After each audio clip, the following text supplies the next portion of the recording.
Hello students, நான் தான் உங்கள் தங்கிலீஷ்வாதி பேசுகிறேன். ஃபர்ஸ்ட் ஆஃப் ஆல் உங்களுக்கு ரொம்ப ரொம்ப தேங்க்ஸ்.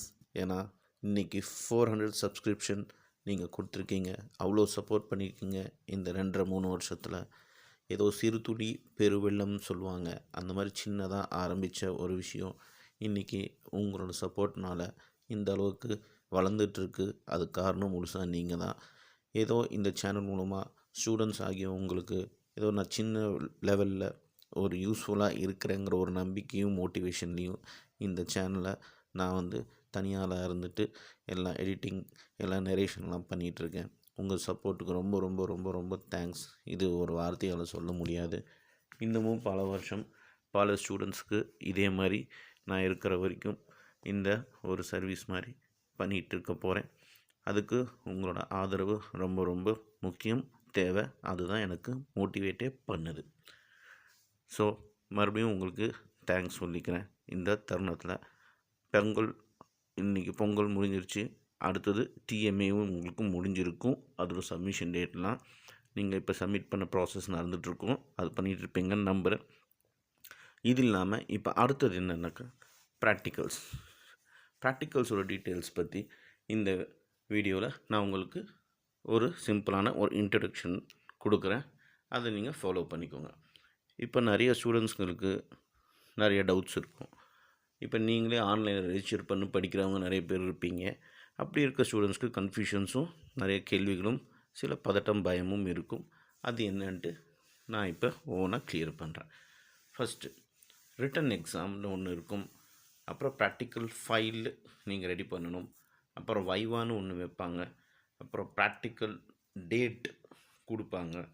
அப்புறம் அதை சப்மிட் பண்ணணும். அதுக்கு ஒரு ப்ராசஸ் இருக்குது, அதுக்கு ஒரு மார்க்ஸ் இருக்குது. அதை தாண்டி பார்த்திங்கனாக்கா உங்களுக்கு அடுத்தது நிறைய ப்ரூஃப்ஸ் எடுத்துகிட்டு போகணும். நீங்கள் எக்ஸாமுக்கு போகும்போது அதில் ஐடி கார்டு ஒன்று இருக்குது, ஹால் டிக்கெட் ஒன்று, ப்ராக்டிக்கல் ஃபைல் நீங்கள் பண்ண ப்ராக்டிக்கல்ஸ், அப்புறம் ஆதார் கார்டும் எடுத்துகிட்டு போகிறது நல்லது. இப்போ இதை என்னென்ன டீட்டெயில்ஸ் பார்ப்போம்.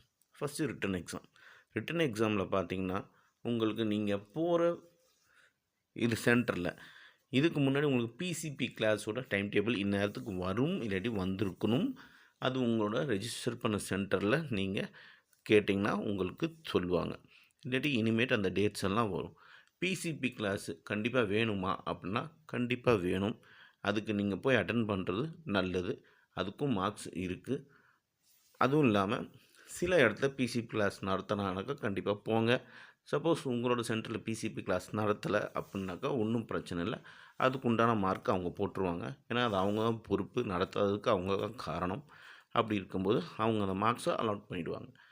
இப்போ அடுத்தது பார்த்திங்கன்னா ப்ராக்டிக்கல் எப்படி பண்ணணும் அப்புறம் அதோட ப்ராசஸ் என்னென்னா, ப்ராக்டிக்கல் நீங்கள் போகும்போது அதுக்கும் டேட்ஸ் எல்லாம் கொடுப்பாங்க. எனக்கு தெரிஞ்சு ப்ராக்டிக்கல் மார்ச் 5 மேலே உங்களுக்கு டேட்ஸ் வர ஆரம்பிக்கும். அதுக்கு முன்னாடியே உங்களுக்கு ஹால் டிக்கெட்டுன்னு ஒன்று கொடுப்பாங்க. ஸோ அதுக்கப்புறம் தான் இந்த ப்ராக்டிக்கல்ஸே வரும் அப்படின்னு நான் நம்புகிறேன். இப்போ பார்த்திங்கன்னா ப்ராக்டிக்கல் அன்றைக்கி என்ன பண்ணாக்கா ரிட்டன் எக்ஸாம் வைக்கலாம் சில சென்டரில். இல்லையா, ப்ராக்டிக்கல் ஃபைல் நீங்கள் பண்ணது சப்மிட் பண்ணணும், அது கம்பல்சரி. அப்புறம் வைவானா ஒரு சில ஓரல் கொஸ்டின்ஸ் கேட்கலாம். சில பிசிபியில் சில சென்டர்ஸில் பார்த்திங்கனாக்கா ரிட்டன் எக்ஸாம் வைக்க மாட்டாங்க, ப்ராக்டிக்கல் ஃபைல் சப்மிட் பண்ணுவாங்க, வைவாவில் ஒரு சில கொஸ்டின் கேட்பாங்க ஓரலாக.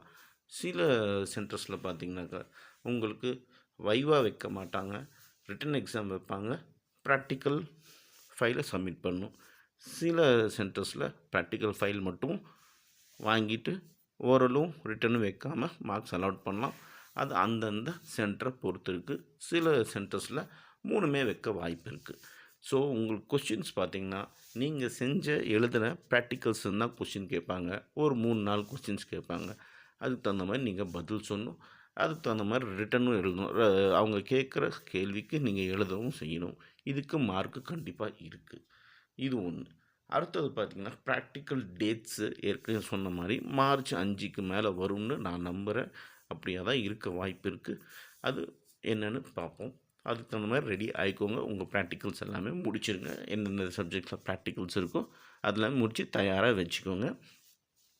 ஸோ ப்ராக்டிக்கல் எப்படி எழுதணும் அப்படின்னாக்கா, ப்ராக்டிக்கல் நோட்டுன்னு ஒன்று விற்பாங்க. ஒன் சைடில் லெஃப்ட் சைடில் உங்களுக்கு பார்த்தீங்கன்னாக்கா வெறும்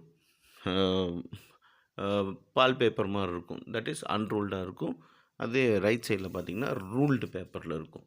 ஸோ நீங்கள் பிக்சர்ஸ் எல்லாமே அந்த அன்ரூல்டு சைடில் ஒட்டணும். ரிட்டன் தியரி எல்லாமே நீங்கள் ரூல்டு சைடில் எழுதணும். இது உங்களுக்கு இன்ஸ்ட்ரக்ஷன் வந்திருக்கும், இருந்தாலும் சொல்கிறேன். அப்படி நீங்கள் நீட்டாக எழுதணும். கொஸ்டின்ஸ் எல்லாம் பிளாக்லேயும் ஆன்சர்ஸ்னால் ப்ளூலேயும் எழுதணும். அதை தாண்டி எந்த கலரையும் யூஸ் பண்ணாதீங்க. அதில் மார்க் குறைக்க வாய்ப்பு இருக்குது. ஸோ அடுத்தது சப்மிஷன் ப்ராசஸ் எப்படின்னா, நீங்கள் ப்ராக்டிக்கல் போகிற அன்னைக்கு உங்களுக்கு இது சப்மிட் பண்ண வேண்டியதாக இருக்கும். அந்த சென்டரில் அந்த இன்சார்ஜ் கிட்ட அதுக்கு தகுந்த மாதிரி மார்க் கொடுப்பாங்க. இதில் மார்க் பார்த்திங்கன்னா பாதி பாதியாக இருக்கும். ஒன்று உங்களோட ப்ராக்டிக்கல் நீங்கள் எழுதின ப்ராக்டிக்கல் ஃபைலுக்கு ஒரு மார்க்கு பாதி மார்க் வரும் 50%. நான் பர்சன்ட்டு சொல்கிறேன், 50 மார்க்கு சொல்ல பார்த்துக்கோங்க. 50% அதாவது ப்ராக்டிக்கலுக்கு என்ன மார்க்கோ அதில் 50% பார்த்திங்கனாக்கா உங்களுக்கு நீங்கள் செஞ்ச அந்த ப்ராக்டிக்கல் ஃபைலோட ப்ரெசன்டேஷனை பொறுத்து இருக்குது. அதே ஆட்டம் நீங்கள் எழுதுகிற எக்ஸாம், அது ஓரல் எக்ஸாமோ இல்லை ரிட்டன் எக்ஸாமோ அதுக்கு மீதி 50% பிரிப்பாங்க. இந்த மாதிரி தான் மார்க் அலாட் பண்ணுவாங்க. ஸோ நீங்கள் செய்கிற ப்ராக்டிக்கலில் கொஷின் ஆன்சர்ஸு படிச்சுட்டு போகிறது நல்ல விஷயம். அடுத்தது என்ன ப்ராக்டிக்கலுக்கு போகும்போது என்ன ப்ரூஃப் எடுத்துகிட்டு போகணும் அப்படின்னா, கண்டிப்பாக ஐடி கார்டு இருக்கணும். உங்களோட ஐடி கார்டை நீங்கள் பிரிண்ட் அவுட் எடுத்துகிட்டு நீங்கள் எடுத்துகிட்டு போகணும். அப்புறம் ஹால் டிக்கெட் இருக்கணும். கண்டிப்பாக அது ரொம்ப முக்கியம். ப்ராக்டிக்கல் ஃபைல், நீங்கள் பண்ண ப்ராக்டிக்கல் ஃபைல்ஸ் இருக்கணும். அப்புறம் ஆதார் கார்டும் எடுத்துகிட்டு போய்க்கோங்க. சில இடத்துல கேட்க வாய்ப்பு இருக்குது, அது எடுத்துகிட்டு போகிறனால தப்பு இல்லை. இன்னொரு முக்கியமான விஷயம், இது எல்லாமே நீங்கள் சாஃப்ட் காப்பியாக எடுத்துகிட்டு போகக்கூடாது, ஹார்டு காப்பியாக தான் எடுத்துகிட்டு போகணும். சாஃப்ட் காப்பினா சும்மா நீங்கள் மொபைலில் டவுன்லோட் பண்ணிட்டு அந்த மாதிரி காட்டுறது அது ஒத்துக்க மாட்டாங்க. ஹார்டு காப்பியை எடுத்துகிட்டு போங்க, அதாவது பிரிண்ட் எடுத்துகிட்டு போங்க. அதுதான் நல்ல விஷயம். ஐடி கார்டு ஒரு பிரிண்ட் எடுத்துக்கோங்க, ஹால் டிக்கெட் ஒரு பிரிண்ட் எடுத்துக்கோங்க. ப்ராக்டிக்கல் ஃபைல் ஆல்ரெடி நீங்கள் எழுதியிருப்பீங்க, அதை எடுத்துக்கோங்க. ஆதார் கார்டு ஒரு பிரிண்ட் எடுத்துக்கிட்டு நீங்கள் அது ப்ராக்டிக்கல் நடக்கிற அன்றைக்கி இது கொண்டு போங்க. இது உங்களுக்கு சேஃபான விஷயமா இருக்கும். 4மே எடுத்துகிட்டு போகணுமா அப்படின்னாக்கா எடுத்துகிட்டு போங்க. நாளைக்கு எந்த ஒரு ப்ராப்ளம் வராமல் இருக்கிறதுக்காக நீங்கள் டென்ஷன் ஆக தேவையில்ல கடைசி நேரத்தில். ஸோ இதுதான் இந்த ப்ராக்டிக்கல் என்ஐஎஸ் ப்ராக்டிக்கல் ஏப்ரல் மாதம் நடக்கிற 2025 நடக்கிற ப்ராக்டிக்கல்ஸோட டீட்டெயில்ஸ். இதை தாண்டி வேறு ஏதாவது டவுட் இருந்தால் கேளுங்க, நான் உங்களுக்கு டவுட்டை க்ளியர் பண்ணுறேன்.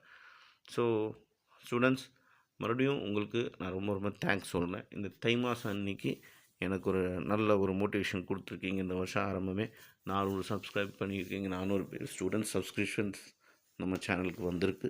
இதுக்கு முழு காரணமும் முழு கிரெடிட்டும் முழு பாராட்டுகளும் உங்களுக்கு தான். என்னோடய உழைப்புக்கு எனக்கு நீங்கள் ஒரு சப்போர்ட் மோட்டிவேஷன் பண்ணுற விதமாக இதே நான் எடுத்துக்கிறேன். உங்கள் சப்போர்ட்டை ரொம்ப எதிர்பார்க்குறேன். இன்னமும் எந்த அளவுக்கு என்னால் என்னோடய டைம் கிடைக்கும்போது என் கிளாஸஸ் ஆன்லைன் கிளாஸஸ் எல்லாமே இல்லாத போது தான் இது எல்லாமே நைட் நேரத்துலையும் டைம் கிடைக்கிற நேரத்துலையும் நான் இது வந்து ரெக்கார்ட் பண்ணி எடிட்டிங் பண்ணி உங்களுக்கு அனுப்பிச்சிட்ருக்கேன். ஸோ இந்த முயற்சி தொடர்ந்துட்டு தான் இருக்கும். இதுவும் மேலும் மேலும் எப்படி என்ஹான்ஸ் பண்ணணும் அப்படிங்கிற முயற்சியில் யோசித்து அதுவும் பண்ணுறேன். ரொம்ப தேங்க்ஸ். நான் தனியால் எனக்கு இந்த ஒரு மோட்டிவேஷன், நான் இந்த வேலை பண்ணுறதுக்கு மோட்டிவேஷன் பண்ணதுக்கு ரொம்ப ரொம்ப தேங்க்ஸ். எனக்கு வார்த்தையே இல்லை, இருந்தாலும் ரொம்ப தேங்க்ஸ் உங்கள் சப்போர்ட்டுக்கு. நல்லா படித்து நல்ல மார்க் எடுத்து வாழ்க்கையிலே நல்லா முன்னேறுங்க. படிப்பு ரொம்ப முக்கியம். படிப்பை தாண்டி வேறு எதுவுமே முக்கியம் கிடையாது. நல்லா படித்து எல்லோரும் நல்லபடியாக நல்ல மார்க் எடுத்துகிட்டு என்னோடய சேனலில் நீங்களே உங்களோட சக்ஸஸ் லைஃபோட இந்த 10th 12th எழுதுன சக்ஸஸ் ஓட இது உங்கள் ரிசல்ட் வந்தாட்டி எனக்கு நீங்கள் கமெண்ட் பண்ணுங்கள். அதை பார்த்து படித்து நானும் சந்தோஷமாவேன். அதே மாதிரி இப்போ ரிசல்ட்டும் வரப்போகுது. அக்டோபர் மாதம் எழுதின ரிசல்ட்டு அதுவும் இன்னும் ஒரு 1 வீக் 1.5 வீக்ஸில் வந்துடும். அந்த ஸ்டூடெண்ட்ஸ்க்கும் ஆல் தி பெஸ்ட். நல்லா படிங்க, முயற்சி பண்ணுங்கள். விடாமுயற்சி பண்ணிக்கிட்டே இருங்க, அதுதான் முக்கியம். முயற்சி முக்கியம் கிடையாது, விடாமுயற்சி தான் முக்கியம். அதுவும் தொடர் முயற்சியாக இருக்கணும். ஸோ எந்த ஒரு ஹெசிடேஷன் வச்சுக்காதீங்க, டவுட்ஸ் இருந்தால் கேளுங்க. ஓகே, பாய். உங்கள் சப்போர்ட்டுக்கு ஒரு சின்ன ரெக்வெஸ்ட் ஸ்டூடெண்ட்ஸ், நிறைய பேர் இன்றைக்கி இந்த சேனலை பார்த்துட்ருக்கீங்க. ரொம்ப தேங்க்ஸ் உங்கள் சப்போர்ட்டுக்கு. கொஞ்சம் சப்ஸ்கிரைப் பண்ணி பார்த்தீங்கன்னாக்கா எனக்கு ஒரு மோட்டிவேஷனாக இருக்கும். நான் கரெக்டான வேலை பண்ணுறேங்கிற ஒரு நம்பிக்கை எனக்கு வரும். ஸோ ரெக்வெஸ்ட், பார்க்குறவங்க கொஞ்சம் சப்ஸ்கிரைப் பண்ணி பார்த்தீங்கன்னாக்கா ஏதோ இந்த தங்கி சிவாதிக்கு நீங்கள் சின்ன மோட்டிவேஷன் உங்கள் மூலமாக பண்ணுறீங்கன்ட்டு எனக்கு ஒரு மோட்டிவேஷனாக இருக்கும். சப்ஸ்கிரிப்ஷன் ஃப்ரீ தான், அதில் எந்த ஒரு செலவும் இல்லை.